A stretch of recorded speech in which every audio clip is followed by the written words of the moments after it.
இன்னைக்கு நம்மளுடைய எஸ்கே பைக்ஸில் வந்து பார்த்தீங்கன்னா என்ன ஒர்க்குக்காக வந்திருக்கு அப்படின்னு கேட்டிங்கன்னா, ஹீரோ ஹோண்டாவில் மோஸ்ட் ஆஃப் வெஹிக்கிள்ங்க, Hero Honda Splendor Plus, Passion, CD Dawn, HF Deluxe, இந்த மாதிரி வேரியண்ட்டில் எல்லா வேரியண்ட்லுமே இந்த இன்ஜினில் வர போல்ட் வந்து பார்த்தீங்கன்னா, அதாவது த்ரெட்டு போயிடுதுங்க. இது ஏன் த்ரெட்டு போகுது அப்படின்னா, இங்கே பாருங்கள், நம்ம டைட் பண்ணி காட்டுறோம். இதை வந்து பார்த்தீங்கன்னா ப்ராப்பராக வந்து டைட் பண்ணணும். இப்போ பாருங்கள், தெரியுங்களா, த்ரெட்டு சுற்றிட்டே இருக்குது. இங்கே பாருங்கள், இதனால என்னன்னா இந்த வண்டியில் வந்து பார்த்தீங்கன்னா ஆயில் வந்து ஃபுல் அண்ட் ஃபுல் லீக் ஆகுதுங்க. இந்த ஆயில் லீக்கினால இந்த வெஹிக்கிள் வந்து சீஸ் ஆகிற கண்டிஷன் வெஹிக்கிள். ஆட்டம்பரை வந்து பார்த்தீங்கன்னா மெயினாக பார்த்துக்கோங்க, 9280120000S. அதாவது ஒரு போல்ட் வந்து 20 ரூபா வருது உங்களுக்கு. அதோட பார்ட் நம்பர் வந்து எங்கேயுமே உங்களுக்கு வந்து பார்த்தீங்கன்னா யாருமே சொல்லியிருக்க மாட்டாங்க. நம்ம வீடியோவில் தான் மெயினாக எல்லா விஷயங்களும் சொல்லி. அதே மாதிரி இந்த ட்ரெயின் போல்ட் வாஷரு, இது ரொம்ப முக்கியமானது. இதுக்கும் பார்ட் நம்பர், இது ஹோண்டாஸ் ஹீரோ எல்லாமே சேம் தான் உங்களுக்கு. இதோடைய பார்ட் நம்பரும் பார்த்துக்கோங்க, 9410912000 போட்டுருப்பாருங்க. 12 mm drain bolt washer, 50 number வரும். இதோட ரேட் வந்து பார்த்தீங்கன்னா 6 ரூபா வரும், 300 ரேட் இருக்கும். இங்கே பாருங்க, இப்படி தான் இருக்கும் அந்த ஒரிஜினல் போல்ட்.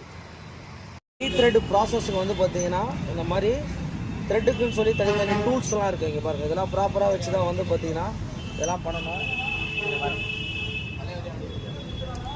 ரீத்ரெட்டை வந்து பார்த்தீங்கன்னா ப்ராசஸிங் பண்ணுறாரு. இந்த ஒர்க்கை வந்து இப்படி தான் ப்ராப்பராக வந்து பண்ணணும். வந்து பார்த்தீங்கன்னா அந்த ரீத்ரெட் ப்ராசஸிங் சொல்லுவாங்க. இது பேர் வந்து பார்த்தீங்கன்னா அடாப்டர்.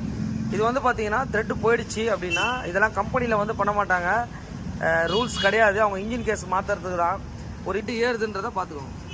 இந்த அடாப்டரை இன்பில்ட் பண்ணிட்டாங்கன்னா இந்த மாதிரி வந்து நீட்டாக நம்ம டைட் பண்ணோன்னா பக்காவாகிடும். ரெட்லாக் பேஸ்ட்டை வந்து பார்த்தீங்கன்னா இப்படி தான் வந்து அப்ளை பண்ணணும். அங்கே பாருங்கள், இப்போ வந்து பார்த்தீங்கன்னா அந்த அடாப்டரோட அந்த த்ரெட்லாக் பேஸ்ட்டை வந்து பார்த்தீங்கன்னா நம்ம இன்சைட் பண்ணுறோம். இந்த மாதிரி நம்ம போட்டுட்டு அந்த அடாப்டரை. ஆனால் இந்த பெட்ரோல் பங்க்கில் மாற்றுறவங்களுக்கெல்லாம் இந்த வீடியோ வந்து பார்த்தீங்கன்னா கன்ஃபார்மாக பொருந்தும். ஏன்னா இது இந்த மாதிரி தான் நிறைய மாற்றிருக்காங்க, அதனால தான் த்ரெட்டும் போயிருக்கு. அதனால் எங்கே மாற்றினாலும் ப்ராப்பராக கரெக்டான டைட்டு வச்சுட்டு பண்ணுறவங்ககிட்ட பண்ணுங்கள். இதெல்லாம் ரொம்ப டைட் வைக்கக்கூடாது. இந்த த்ரெட்டை வந்து பார்த்தீங்கன்னா என்ன பேர், இந்த அடாப்டரை வந்து பார்த்தீங்கன்னா இப்போ நம்ம அதை இன்பில்ட் பண்ணிட்டோம். இங்கே பாருங்கள், உங்களுக்கு பார்த்தீங்கனாலே தெரியும் உங்களுக்கு. இப்போ வந்து நம்ம அந்த ஒரிஜினல் போல்ட்டை வந்து பார்த்தீங்கன்னா ஃபிக்ஸ் பண்ணுறோம். இங்கே பாருங்கள், இதான் வந்து பார்த்தீங்கன்னா விஷயம். இந்த மாதிரி வந்து உங்கள் வண்டியிலையும் ஏதாவது த்ரெட்டுக்கிட்டு ஏதாவது போயிருந்தாலும் இந்த வீடியோ உங்களுக்கு வந்து ரொம்ப ஒரு யூஸ்ஃபுல்லாக இருக்கும்னு நினைக்கிறேன். அதனால் இந்த மாதிரி வீடியோலாம் சேவ் பண்ணி வச்சுக்கோங்க, ஷேர் பண்ணுங்கள். Thanks to all.